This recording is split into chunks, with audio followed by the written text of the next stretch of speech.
गंगा की मौज, मैं जमुना की धारा।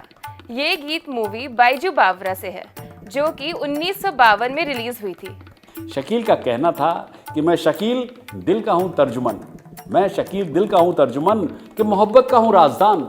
मुझे फक्र है मेरी शायरी मेरी जिंदगी से जुदा नहीं। तो ये जो नदियां हैं ये हमारे जीवन का अभिन्न अंग हैं और हम इनके साथ ही अपने संस्कारों को भी मिला जुला देखते हैं।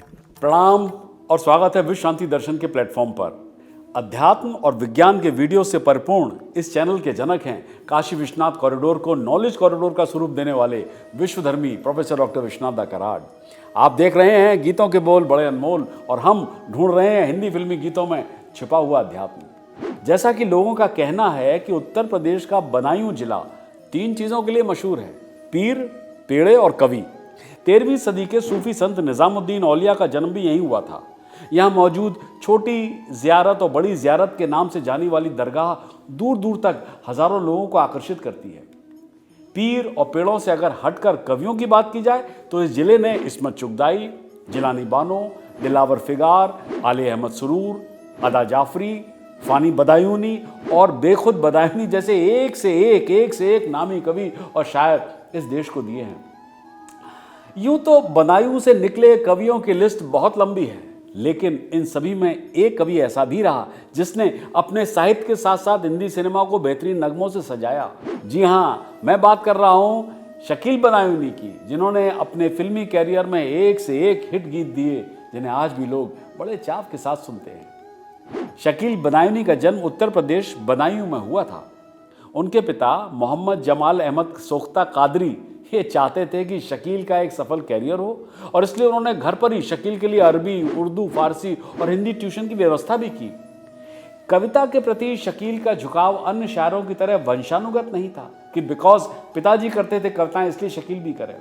उनके एक दूर के रिश्तेदार जियाउल कादरी बदायूनी एक धार्मिक शायर थे।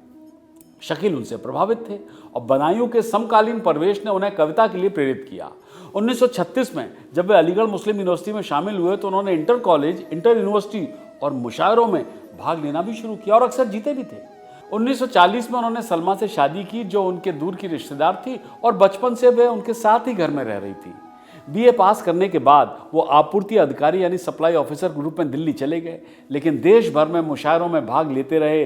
वो शायरों के दिन थे जिन्होंने समाज के दबे कुचले तबकों, उनके उत्थान और समाज की बेहतरी के बारे में सभी कुछ लिखा और बहुत कुछ लिखा। लेकिन शकील का स्वाद बिल्कुल अलग था। उनकी शायरी रोमांटिक और दिल के करीब थी। शकील का कहना था कि मैं शकील दिल का हूँ तर्जुमन, मैं शकील दिल का हूँ तर्जुमन कि मोहब्बत का हूँ राजदान। मुझे फक्र है मेरी शायरी मेरी ज़िंदगी से जुदा नहीं। अपने अलीगढ़ के दिनों में शकील बदायूनी ने हकीम अब्दुल वहीद अश्क बिजनौरी से औपचारिक रूप से उर्दू शायरी सीखना शुरू किया। शकील 1944 में फिल्मों में गाने लिखने के लिए बम्बई चले आए। फिल्म निर्माता AR कारदार और संगीतकार नौशाद अली ने उनसे उनके काव्य कौशल को एक पंक्ति में समेटने के लिए कहा। एक पंक्ति में किस तरीके से वो देखते हैं। तब शकील ने लिखा था, हम दर्द का अफसाना दुनिया को सुना देंगे, हम दर्द का अफसाना दुनिया को सुना देंगे, हर दिल में मोहब्बत की एक आग लगा देंगे। नौशाद ने तुरंत उन्हें कारदार की 1947 में फिल्म जो बनी थी दर्द, उसके लिए साइन कर लिया और दर्द के गाने बहुत सफल भी हुए। खासकर उमा देवी का गाया हुआ गीत अफसाना लिख रही हूँ दिले बेकरार का। हाँ, बाद में उमा देवी मशहूर कॉमेडियन टुनटुन के नाम से प्रसिद्ध हुई।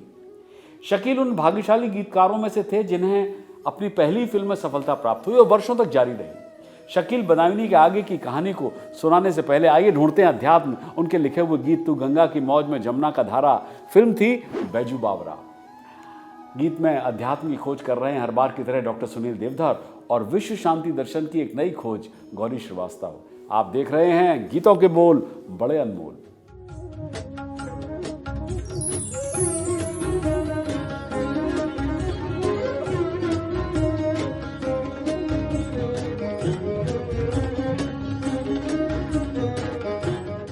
नमस्कार, स्वागत है आपका विश्व शांति दर्शन चैनल पर और आप देख रहे हैं गीतों के बोल बड़े अनमोल, जहां पर हम हिंदी फिल्मों के गीतों में छिपे हुए अध्यात्म के बारे में बात करते हैं।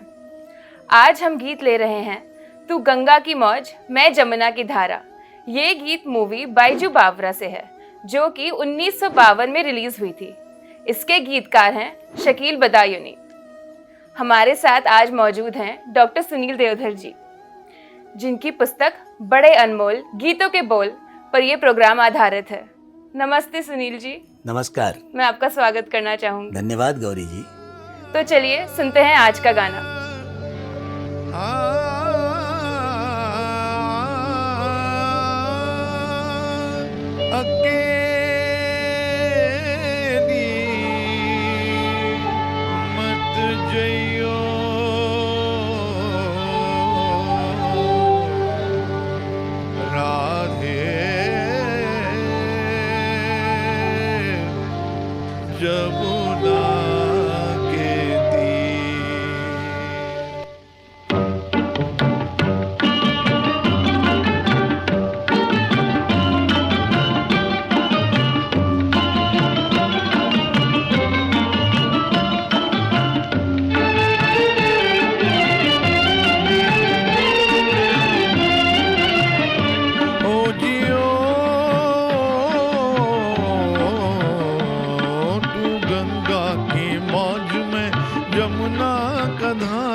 ये हमारा हो हमारा तुम्हारा रहेगा मिलन, ये हमारा तुम्हारा।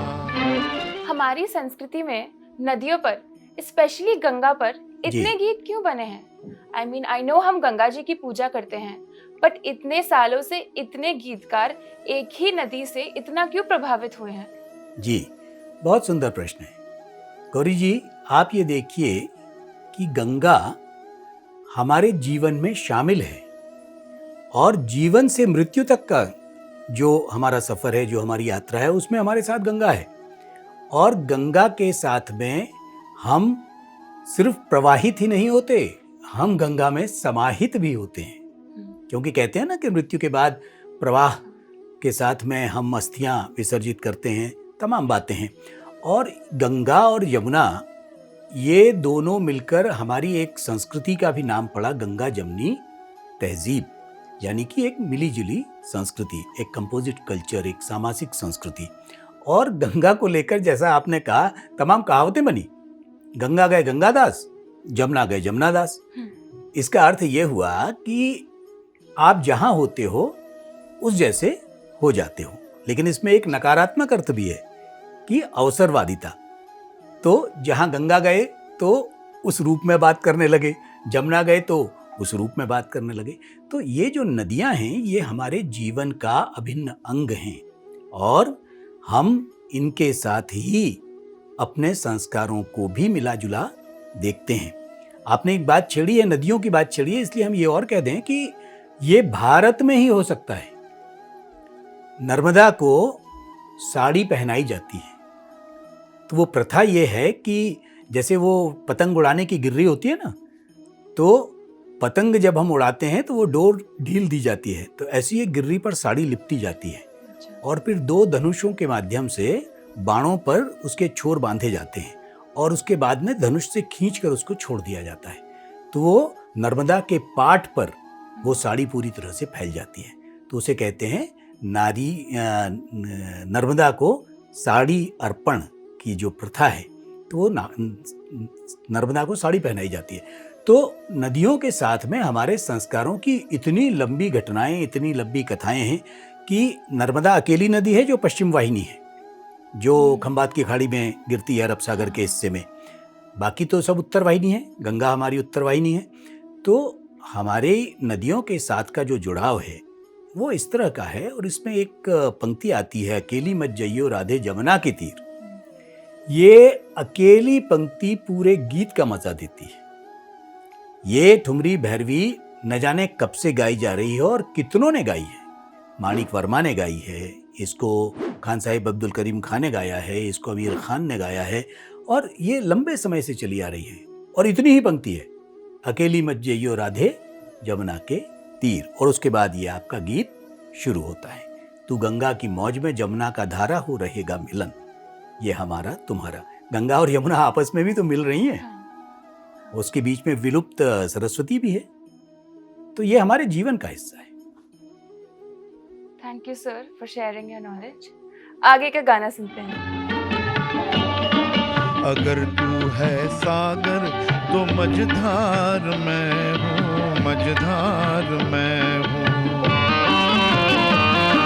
तेरे दिल की कश्ती का पतवार मैं हूँ, पतवार मैं हूँ। चलेगी अकेले न तुमसे ये नैया, न तुमसे ये नैया। मिलेगी न मंजिल तुम्हें बिन केवैया, तुम्हें बिन केवैया। चले आओ जी, चले आओ जी, चले आओ मौजों का लेकर सहारा हो रहेगा मिलन ये हमारा तुम्हारा। सुनील जी, जी इन पंक्तियों से गीतकार क्या कहना चाहते हैं कि चलेगी अकेले ना तुमसे ये नैया, मिलेगी ना मंजिल तुम्हें बिन खेवैया। जी, ऐसा है कि हमारी जीवन रूपी जो ये नैया है, इसका खेवैया तो कोई और है।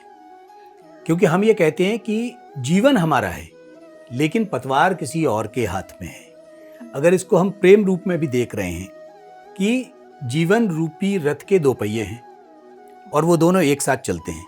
ये नदियों के प्रवाह की तरह, नदियों का प्रवाह भी दो किनारे हैं लेकिन वे कभी मिलते नहीं, साथ साथ जरूर चलते हैं लेकिन मिलते नहीं। तो हम जीवन को नदी के दो किनारों की तरह नहीं देख सकते, हमें जीवन को देखना होगा लहर और जल की तरह। और जब ये दोनों लय होते हैं तो विलय के नए अर्थ हमारे सामने आते हैं। क्योंकि हम किनारों की बात अगर करेंगे तो हम अलग अलग ही रहेंगे, लेकिन अगर हम जल और लहर की बात करेंगे तो हम एक होंगे। और जब इसमें कहा है कि बिन खिवैया के नैया नहीं चल सकती, तो इसका अर्थ एक वहां भी जुड़ता है जहां हम ईश्वर को अपने जीवन रूपी नौका की पतवार सौंपते हैं और वही हमारे जीवन को चलाता है। ये भाव यहाँ स्पष्ट होता है। तो अगर जीवन नाव को दर्शाता है जी, तो नदी किस चीज को सिंबलाइज करती है? जीवन नाव को दर्शाता है और नदी का प्रवाह पूरे हमारी यात्रा को दर्शाता है। अच्छा, जी। Okay, thank you sir. आगे की पंक्तियां सुनते हैं। भला कैसे टूटेंगे बंधन ये दिल के, बंधन ये दिल के। बिछड़ती नहीं मौज से मौज मिलके, ओ मौज मिलके।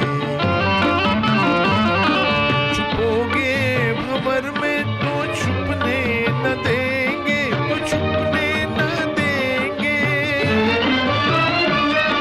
डुबो देंगे नैया तुम्हें ढूंढ लेंगे, तुम्हें ढूंढ लेंगे। बनाएंगे हम, बनाएंगे हम, बनाएंगे तूफान को लेकर किनारा हो रहेगा मिलन ये हमारा तुम्हारा। सुनील जी, मुझे इस गीत से एक रोमांटिक सॉन्ग का एहसास आता है। जी। इसमें दिखाते हैं कि एक प्रेमी अपनी प्रेमिका को मना रहा है, हम्म। तो इसमें क्या अध्यात्म छिपा हुआ है? आपने बिल्कुल सही कहा, क्योंकि ये एक फिल्मी गीत है और फिल्मी गीत के नाते इसमें जो दृश्य है, वो जो आपने बात कही वो सही है। लेकिन दूसरी तरफ जब पहले अंतरे में हमने बात की और उसका संदर्भ अगर हम यहाँ जोड़ें तो इसमें कहते हैं ना कि डुबो के और फिर तलाश कर लेंगे, डुबोगे देंगे नैया तुम्हें ढूंढ लेंगे। क्या मतलब हुआ? वो कहते हैं ना कि लाश थी इसीलिए तैर गई, डूबने के लिए जिंदगी चाहिए। तो जीवन में जब तक आप गहरे नहीं बैठते तब तक आप जीवन को नहीं समझ सकते। ये फिर चाहे व्यक्ति के रूप में हो, जैसा कि आपने कहा कि अगर पति पत्नी के बीच में भी है, तो जब आप एक दूसरे में लय और विलय नहीं होते तब तक, चाहे वो प्रेमी प्रेमिका की बात करें और चाहे हम वो आध्यात्मिक बात करें, कि जब तक हम विलय नहीं होते तब तक हम उस बात को नहीं समझ सकते। और इसलिए इस गीत में एक और बात है तो जो धारा की बात कही है, तो यहाँ शकील बदायूनी ने केवल दो प्रेमियों का या ये कहिए कि दो जीवों का मिलन नहीं कराया है, दो भाषाओं का भी मिलन कराया है। क्योंकि मौज और धारा ये दो शब्द आए हैं। धारा संस्कृत का शब्द है और मौज फारसी का शब्द है।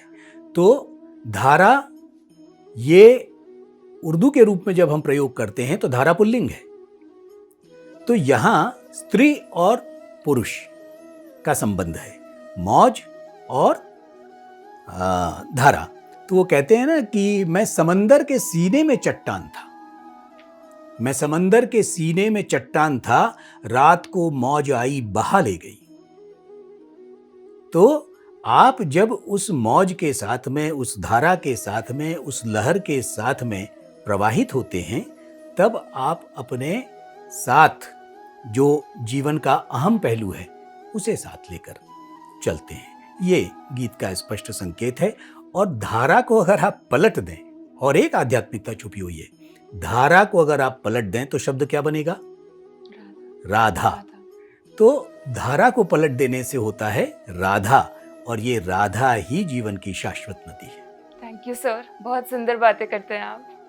तो सुनील जी, अगर हम इस गीत को फिल्म के कॉन्टेक्स्ट से हटा के और इसके सिर्फ लिरिक्स पर फोकस करें जी, तो क्या ये किसी हायर पावर के बारे में बात कर रहा है कि उनके बिना हम कुछ कर नहीं सकते, या फिर उनसे हमारा मिलन निश्चित ही है? देखिए, ऐसा है कि जिस हायर पावर की बात आप कर रही हैं, तो ये तो हम मानते ही हैं कि कोई एक है जो हमें चला रहा है। जो नास्तिक हैं, एथिस्ट हैं, जो ये कहते हैं कि हम ईश्वर को नहीं मानते, वो ये नहीं समझते कि वो प्रकारांतर से उसके अस्तित्व को स्वीकार कर रहे हैं। तो एथिस्ट भी जब ये कहता है कि हम नहीं मानते, इसका मतलब है कि वो मानते हैं कि कोई है जिसे हम नहीं मानते। अच्छा। तो एक हायर पावर तो है, उसे आप नेचर कह लें, उसे आप ईश्वर कह लें, उसे आप गॉड कह लें, उसे आप खुदा कह लें, उसे आप अल्लाह कह लें। लेकिन इसमें कोई संदेह नहीं कि जब कोई काम अचानक हमारे सामने आता है जो हमने सोचा नहीं होता है, तो वो कहाँ से होता है, और वो जहाँ से होता है वहीं वो एक शक्ति है जो हमारे पीछे काम कर रही होती है। इसलिए कहीं ना कहीं उसकी इंपॉर्टेंस, उसका महत्व तो है। Thank you Sunil ji. कोई भी किसी और से ज्यादा इम्पोर्टेंट नहीं होता है। किसी भी रिलेशनशिप में जब हम एक दूसरे को इक्वल इम्पोर्टेंस देते हैं, तभी हम उस रिलेशनशिप को उसका सही दर्जा दे पाते हैं। Don't you think Sunil ji? आपने बात कही अच्छी है और ऐसा होना चाहिए, लेकिन प्रकृति इसको स्वीकार नहीं करती। क्योंकि आपने जो इम्पोर्टेंस वाली बात की है, हमने अपने किसी संदर्भ में कहा था, विलय जो है वो अस्तित्व का नहीं, विलय अहंकार का। तो इम्पोर्टेंस दोनों की दोनों जगह बनी रहेगी। लेकिन जो आप बात कर रही हैं कि बराबरी, तो बराबरी कभी होती नहीं। एक शब्द है बरा और एक शब्द है बरी, तो इस शब्द में भी बराबरी नहीं है। और आपको प्रकृति का ये नियम है कि समझे, आप जमीन को समतल करना चाहते हैं, तो जहां आप समतल करना चाहते हैं, तो जहां ऊंचाई है उसे आपको खोदना पड़ेगा, मिटाना पड़ेगा, तब वो जाके समतल होगा। या जहां गड्ढा है उसे पूरा करना पड़ेगा, उसे पूरना पड़ेगा। तो मामला बराबरी का जो है वो इस तरह से है कि जब किसी के एक अस्तित्व को आप छुएंगे, तब आप दूसरे के अस्तित्व को उभार पाएंगे। इंपॉर्टेंस दोनों की है, और इसीलिए दृष्टि का ये भेद है, और इसे ही समझने की ज़रूरत है। अगर हम बहुत सादा सा उदाहरण अगर आपके सामने रखें, तो आपको समझ में आ जाएगा कि इंपॉर्टेंस कैसे है दोनों की, व्यक्ति के रूप में भी।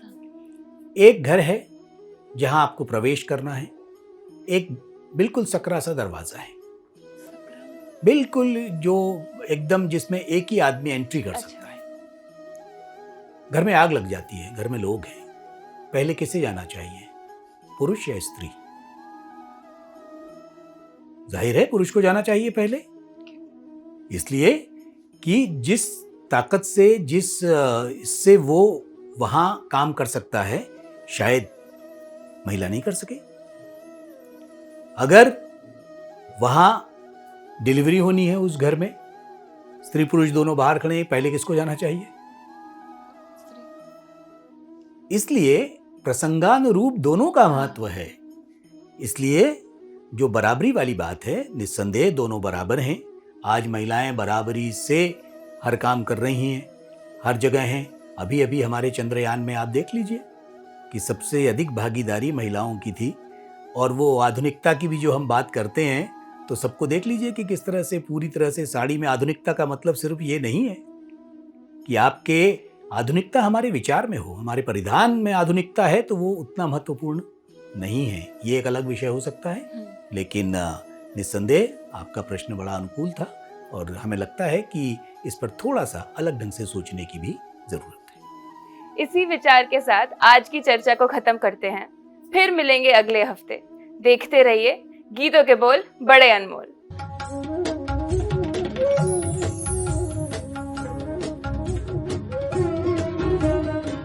Welcome back. आप देख रहे हैं गीतों के बोल बड़े अनमोल और दास्तान चल रही है शकील बदायूनी की। शकील बदायूनी और नौशाद उस दौर में फिल्म उद्योग में सबसे अधिक मांग वाले संगीतकार और गीतकार जोड़ी में से एक थे। उन्होंने एक साथ जो गीत बनाए उनमें 1951 की फिल्म दीदार, 1952 में बैजू बावरा, 1957 में मदर इंडिया और 1960 में मुगले आजम शामिल हैं। इसके अलावा शकील बदायूनी ने फिल्म दुलारी, शबाब, गंगा जमुना और मेरे महबूब के लिए भी गीत लिखे। उन्होंने कंपोजर रवि और हेमंत कुमार के साथ भी काम किया। फिल्म घराना के गीत हुस्न वाले तेरा जवाब नहीं के लिए उन्हें और कंपोजर रवि को फिल्म फेयर पुरस्कार भी मिला।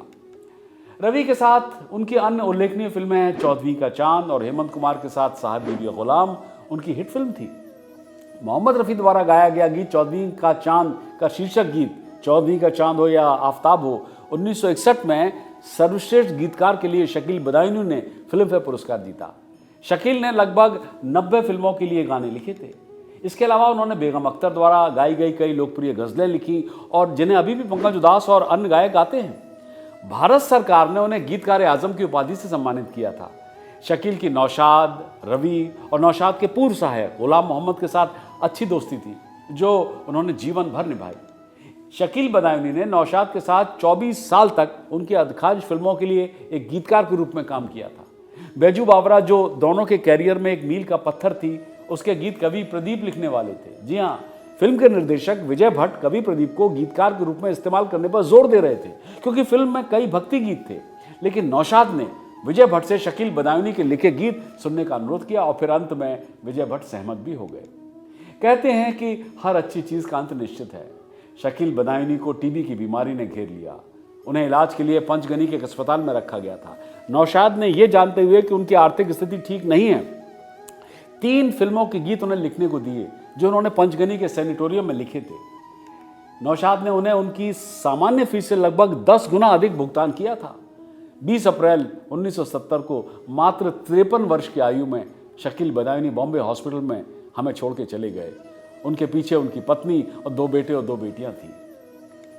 शकील के दोस्त अहमद जकारिया और रंगून वाला ने उनकी मृत्यु के बाद याद शकील नामक एक ट्रस्ट का गठन किया था और यह ट्रस्ट उनके शोक संतप्त परिवार के लिए कुछ आय का स्रोत बन गया था।